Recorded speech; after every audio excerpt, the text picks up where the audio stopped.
22 जनवरी 2024 को भूतल के गर्भगृह में रामलला की स्थापना और प्राण प्रतिष्ठा हुई। उसका 1 वर्ष हो रहा है। 2025 में प्राण प्रतिष्ठा की पहली जयंती मनाई जाएगी। भगवान के सभी त्योहार, हिंदू परंपरा के सभी त्योहार भारतीय तिथि से होते हैं। जन्माष्टमी, रामनवमी, विवाह पंचमी, शिवरात्रि, मौनी अमावस्या, पूर्णिमा, एकादशी आदि आदि। तो प्राण प्रतिष्ठा भी भारतीय परंपरा के अनुसार होगी, अर्थात पौष शुक्ल पक्ष द्वादशी। पौष शुक्ल पक्ष द्वादशी ये तिथि इस साल अंग्रेजी कैलेंडर में 11 जनवरी को आएगी। इसलिए प्राण प्रतिष्ठा की पहली जयंती हम पौष शुक्ल द्वादशी तदनुसार 11 जनवरी को आयोजित करेंगे।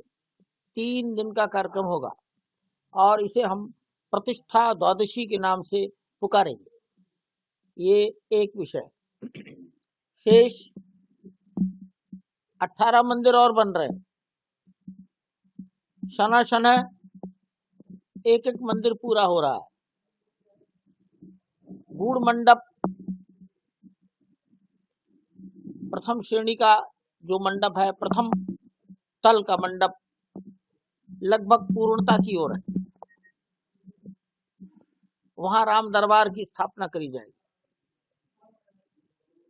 तत्पश्चात द्वितीय तल, इसका निर्माण कार्य पूर्णता की ओर बहुत जल्दी आ जाएगा। चारों ओर के मंदिर भी निर्माणाधीन है। शेषावतार मंदिर निर्माणाधीन है। 4 महर्षियों के मंदिर निर्माणाधीन है। निषाद राज, शबरी और गौतम ऋषि की पत्नी अहिल्या का मंदिर भी निर्माणाधीन है। तुलसीदास जी का मंदिर भी निर्माण हो जाएगा, बहुत कम समय में हो जाएगा।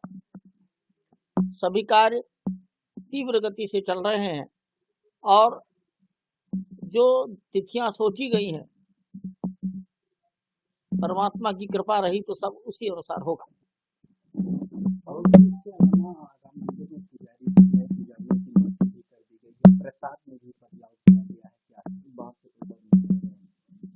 बाहर से प्रसाद शायद पिछले 30 साल से भी कभी नहीं आया। जब आप कहते हैं कि बाहर से प्रसाद नहीं आएगा तो आप समाज को गुमराह कर रहे हैं। ये काम आप मत करो। मैं नहीं समझता कि उन 30 साल में भी कभी बाहर का आदमी कोई प्रसाद लेकर गया होगा। प्रसाद वहां मिलता है, सबको मिलता है। और प्रसाद ऐसा होना चाहिए जो 25-50 दिन भी खराब ना हो, तो वैसा प्रसाद भगवान की ओर से दिया जाता है। बाहर का भोग कभी भी नहीं लगता है। बाहर का भोग 56 भोग केवल समर्पित किया जाता है, भगवान को नहीं लगता है। और वो भी बहुत विचार पूर्वक देखभाल करके, चाहे जिसका नहीं, उसमें कुछ खराब हुआ, किसी भक्त को दिया गया, वो बीमार हुआ, तो गलती किसकी है? ये पत्रकार आप लोग नहीं देखेंगे। आप तो यही छापोगे मंदिर में भगवान ने ऐसा कर दिया। इसलिए कोई आवश्यक नहीं है बाहर से प्रसाद लाना। और भोग वहां बनता है, भगवान का भोग।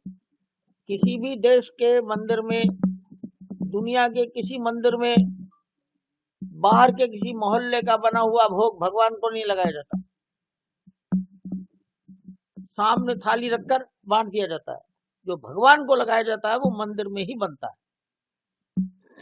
वही यहाँ भी होगा। रबड़ी और पेड़े का भोग लगाया जाता था। हमें मालूम नहीं, पर्यटक की संख्या लगातार बढ़ी। उत्तर प्रदेश में तमाम पर्यटक अधिकतर लोगों पर्यटक नहीं है ये, का राम मंदिर की ओर ज्यादा पर्यटक नहीं है, इनका नाम है तीर्थाटन करने वाले तीर्थयात्री। पर्यटन होता है मसूरी का, पर्यटन होगा नैनीताल का, पर्यटन होगा गोवा का। यहाँ भगवान के दर्शन करने आते हैं, मौज मस्ती के लिए यहाँ कोई नहीं आता। उत्तर प्रदेश में सबसे ज्यादा इसमें लोग आ रहे हैं और खासकर अयोध्या में सबसे ज्यादा पर्यटक। तो ये तो बड़ी खुशी की बात है, आप लोगों का तो रोजी रोटी बढ़ रही है खूब। आप कैसे देखते हैं? मैं तो देखता ही कुछ नहीं।